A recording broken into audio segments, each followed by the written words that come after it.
Hey everybody, welcome back to the Wolfe Pit. With the Super Bowl right around the corner, have you been thinking about what you want to make so that you're the MVP of your Super Bowl party? Well, stop thinking and start doing, because I'm getting ready to show you a handful of my favorite atomic buffalo turd recipes. Well, wait a second. You said what? What? Atomic buffalo turds. Well, I'm not gonna eat any food with the word atomic in it. Well, Scooter, I'd be more worried about the words buffalo turds than I would atomic. But the term atomic buffalo turds has nothing to do with being atomic or with buffalo excrement. Atomic buffalo turds are more commonly known as jalapeno poppers, or in this case, bacon wrapped jalapeno poppers. But when I hear jalapeno popper, this is what I think of. Something that's been breaded and deep fried. I'm not sure who, why, or how someone came up with the term atomic buffalo turds, but that's what I call them, and I'm sticking to it. But you can call them whatever you like. Atomic buffalo turds, or ABTS for short, or bacon wrapped jalapeno poppers. But don't worry, whatever you decide to call them, they're gonna be delicious. So grab a frosty cold beverage, sit back, and enjoy. A couple weeks ago, I smoked one of the best pieces of meat I've had in a long time. Boneless beef chuck short ribs. They were rich and beefy and super tender. Kind of like a combination of a sirloin and a brisket point. But even after several big sandwiches, there was still quite a bit left. And I made some cheesesteak sandwiches with them, and now I'm gonna make some cheesesteak jalapeno poppers, also known as atomic buffalo turds or ABTs. You can make jalapeno poppers out of all kinds of leftover meat and vegetables. The only limit is your imagination. So let's get started. In a large bowl, combine 8 ounces of room temperature softened cream cheese. And you want to use full fat cream cheese, you don't want to use low fat or no fat. Then add about a 1/4 cup each of chopped bell pepper and chopped onion. I'm using green bell pepper and red onion. You can use whatever kind of peppers and onions you like. And if you have any mushrooms laying around, add them to it too. And then a cup of the chopped up beef short ribs. Obviously, any type of leftover meat will work. Then give it all a good mix until everything is well combined.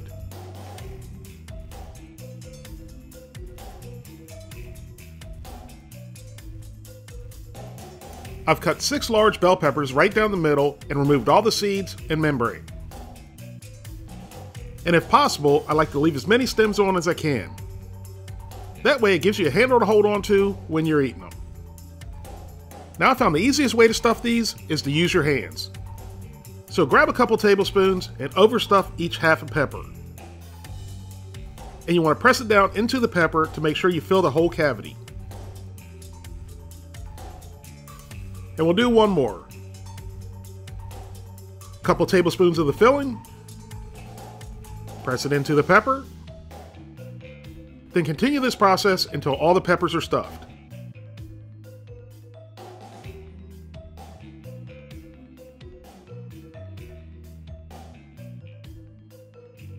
And now it's time to wrap the peppers. I like to use the cheapest, thinnest bacon I can. And unfortunately, this bacon said thin, but it's not as thin as I normally like it. So I try to stretch it out as much as I can. If you use thick bacon, the bacon's not going to cook and it's not going to get crisp. The thinner bacon will render nicely and crisp up nicely. Some people use a half a piece of bacon, I use a whole piece of bacon on each popper. And it's pretty straightforward. You take a piece of bacon, wrap it around the popper, and make sure you overlap the bacon each time you go around.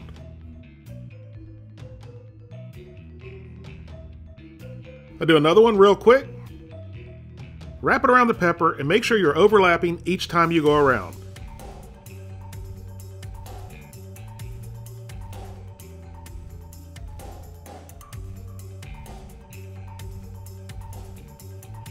Continue that process until all your peppers are wrapped.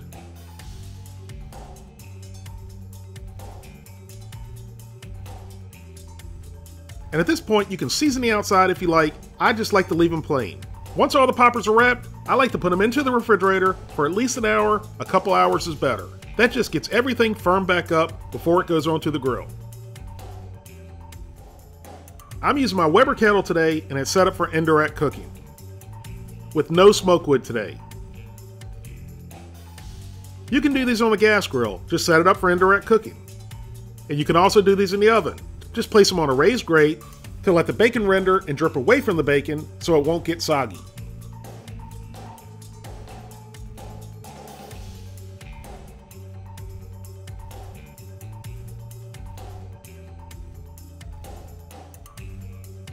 Now right now, my bottom vent is 100% open.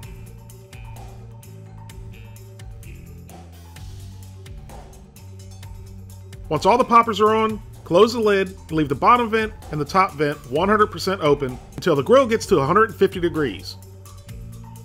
Once it gets to 150 degrees, close the bottom vent 75% and leave the top vent 100% open. Like I said in my other videos, if you do this as the temperatures are coming up, the temperature will settle in between 250 and 275 degrees, as long as you don't open and close the lid. And make sure the vent is over the poppers. That way you get the nice convection airflow.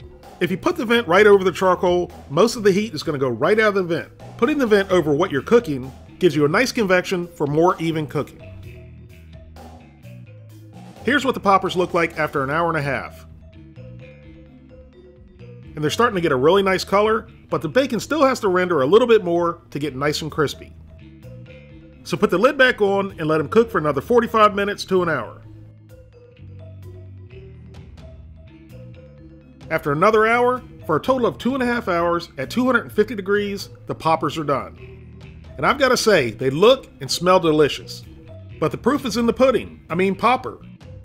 Once you get these all plated up, you can eat them just like they are, or serve them with a little bit of ranch, or I guess with these being cheesesteak poppers, you could serve them with a little bit of Cheez Whiz, or even some marinara sauce for a pizza cheesesteak popper.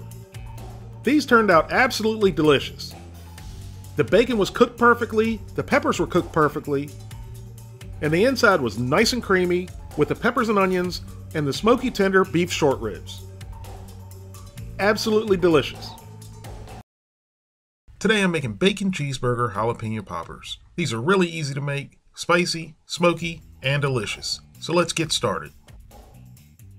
In a mixing bowl, combine lean ground beef, shredded cheddar cheese, or if you want to spice these up even more, add some pepper jack or habanero cheese, along with some black pepper, dehydrated minced onions, granulated garlic, and a little salt.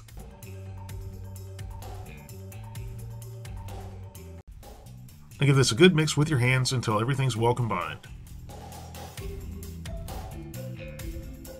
Here I have some jalapeno peppers that I've cut in half lengthwise, removed all the seeds and the membranes.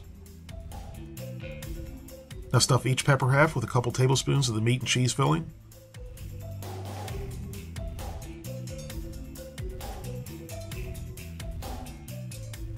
Now wrap each pepper half with one whole piece of bacon. I like to use the cheapest, thinnest bacon I can find. It holds together better and it wraps around the pepper better.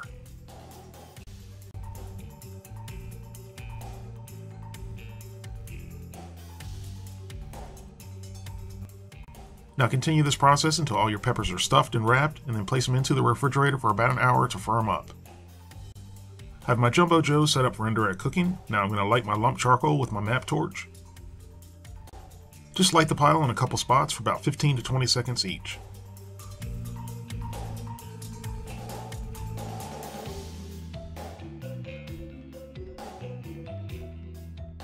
Now I'm going to add several pieces of apple wood for smoke. Now close the lid and let the grill preheat to 250 degrees.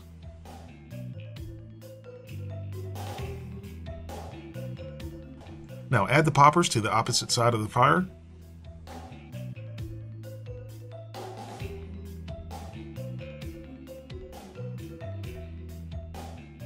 Don't worry about the coals flaming up, those will go right down once you put the lid back on.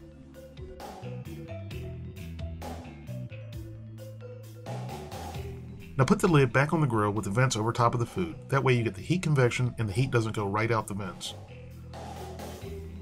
Now add the thermometer probe and cook these in a range between 250 and 275 degrees for about an hour and a half or so. After an hour and 45 minutes, our poppers are done, and they look absolutely beautiful.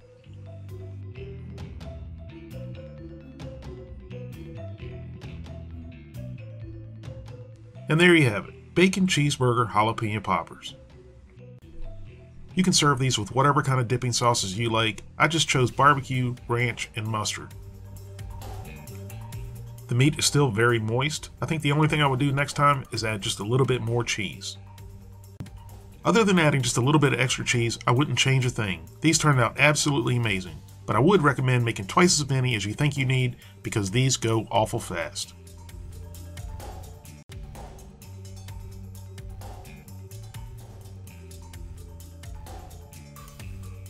Today I'm making jalapeno pizza poppers. These take your typical jalapeno popper to the next level.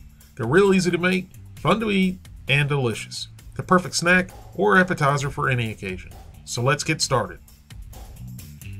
In a medium bowl, I'm going to add sweet Italian sausage. You can use spicy if you like. Followed by shredded mozzarella cheese, shredded Parmesan cheese,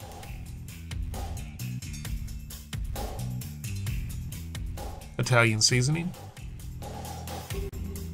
granulated garlic, and granulated onion. Now get your hands in here and mix everything together. And like you heard me say before, when you mix things with your hands, they taste better. Now keep mixing until everything comes together like a big meatball. Now here's some jalapenos that I've cut in half lengthwise, removed the seeds and the membranes, and now I'm going to overstuff them with the meat and cheese mixture.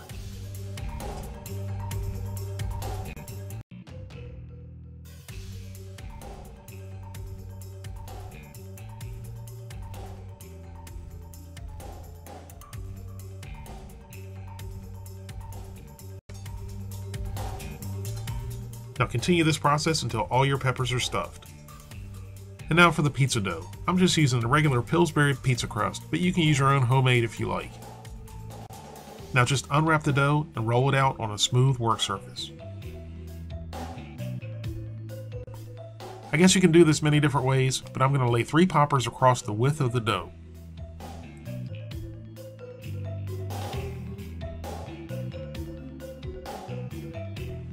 Now using a knife or pizza cutter, cut a straight line down the dough, the same width as the length of the popper.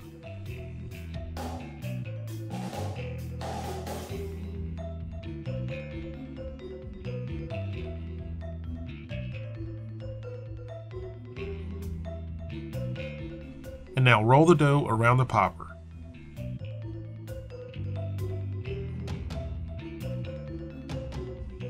Now cut the dough once it's completely wrapped around the popper.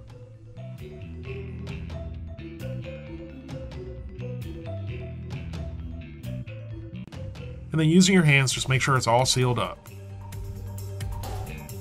Continue this process until all your poppers are wrapped and sealed. Now place the poppers on a cookie sheet. I put mine on a silicone mat, but if you don't have a silicone mat, you can use parchment paper or simply spray the pan with some cooking spray. And now I'm going to brush the tops of them with 1 whole beaten egg.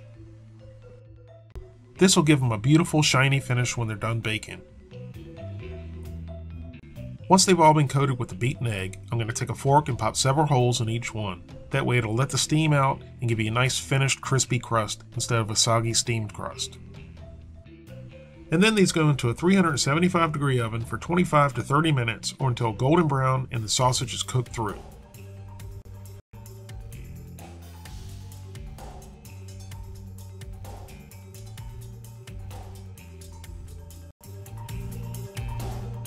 And here they are after 30 minutes. They looked and smelled absolutely amazing.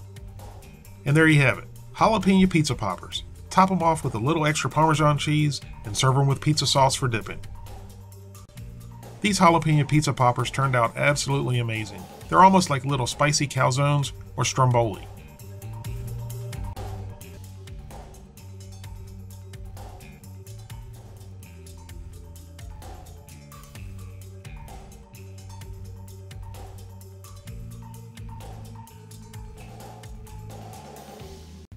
Recently, I made some amazing Korean-style barbecue beef, along with a lot of other stuff I cooked that day.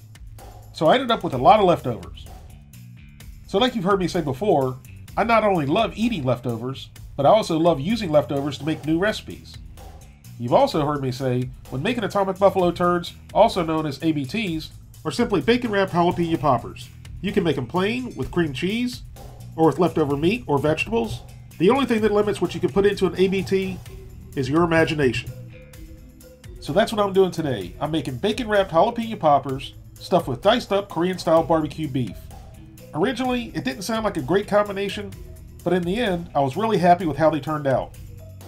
So let's get started. In a large mixing bowl, add 8 ounces of room temperature cream cheese. And please don't use light or no-fat cream cheese. These are wrapped in bacon after all. If you're worried about fat and calories, run around the block for every popper you eat. Then add 8 ounces of the chopped up Korean-style beef,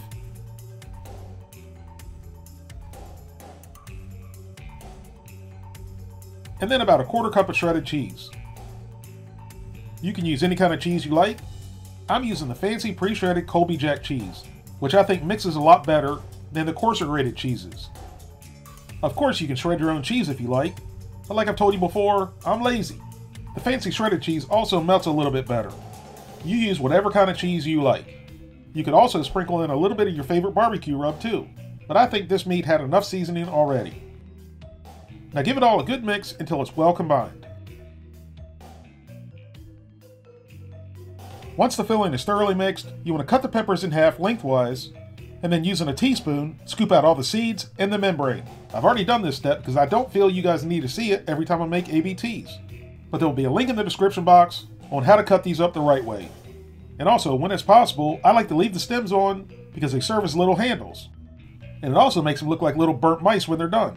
And when they look like little burnt mice, that comes into your favor, because it's probably unappetizing to some people to eat a burnt mouse. So that means they'll bypass the ABTs, which therefore leaves more for you.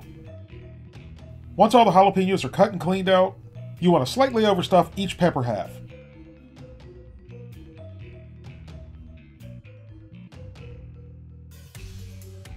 And then continue that process until they're all stuffed. Once all the poppers are stuffed, it's time to wrap them in bacon. And for me, the key to holding everything together and getting crispy bacon is to use the cheapest, thinnest bacon you can find. I almost always use the generic store brand bacon. But you can try different types of bacon to see what works best for you. But here's some advice from me. To you, the people, don't use thick cut bacon. It just takes too long to crisp up, it unravels and won't hold together without a toothpick, and by the time it finally does crisp up, your jalapenos turn to mush. Once all the jalapenos are stuffed and wrapped, I like to put them into the fridge for at least an hour to firm up. Or you can leave them overnight. You can actually make these a day or two ahead of time. Now put the ABTs on your grill over indirect heat or in your oven at 250 degrees. After a total of about 2 hours, our ABTs are done. And they're not the prettiest, but I bet they're going to be pretty darn tasty.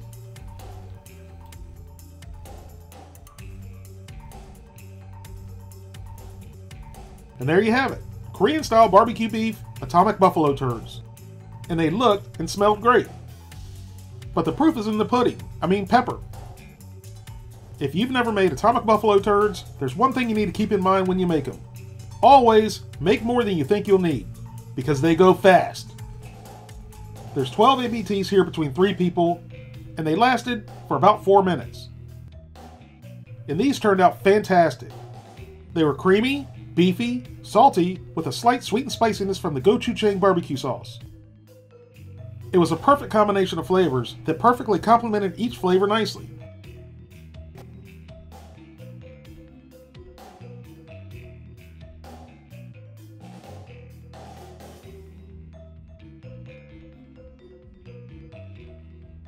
So today, I'm making rich and creamy, extra cheesy, macaroni and cheese poppers. 2 delicious foods stuffed into one delicious snack. So let's get started. You can use whatever kind of macaroni and cheese you like, homemade or out of a box. If you like to eat it, it'll work in this recipe. So in a large bowl, combine cold macaroni and cheese, along with cream cheese, and don't use low-fat cream cheese. If you're worried about fat and calories, don't even bother making these. You're better off wrapping a granola bar in a piece of lettuce. And finally, some freshly grated cheddar cheese. And you don't have to use cheddar cheese, you can use whatever kind of cheese you like, as well as add other ingredients. So if you have any leftover pulled pork, brisket, chicken, hot dogs, hamburgers, seafood, or if you really lost your mind, tofu, chop it up and mix it in. Now give it all a good mix until it's well combined, and then set aside. Now take the jalapeno peppers and cut them in half lengthwise, and I like to leave the stems on as many as I can to act as a handle. If you'd like a printable copy of this recipe with a full list of ingredients and easy to follow directions, visit thewolfepit.com. Now take a spoon and scoop out the seeds and the membrane. Repeat that process until all your peppers are cleaned out. Now take the macaroni and cheese filling and stuff it into the jalapeno pepper, just enough to where you have a nice mound on top.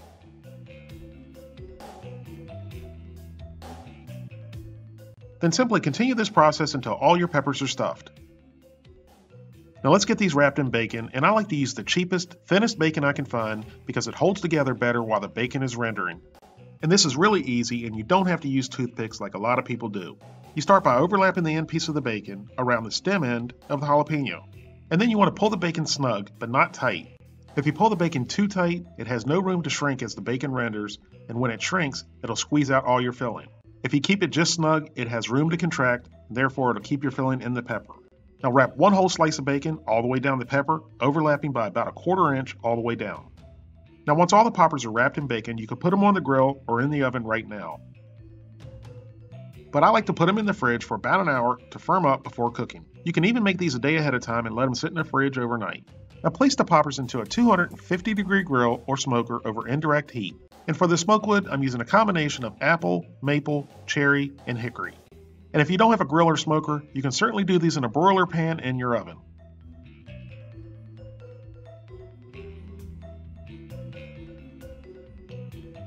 Now close the lid and let these smoke at 250 degrees for 2 hours or until the bacon is rendered and crispy.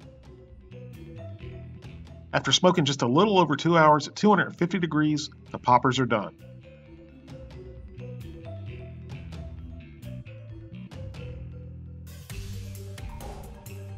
And there you have it, smoky, spicy, rich and creamy mac and cheese poppers. Serve them with some ranch dipping sauce or barbecue sauce or whatever you want to dip them in.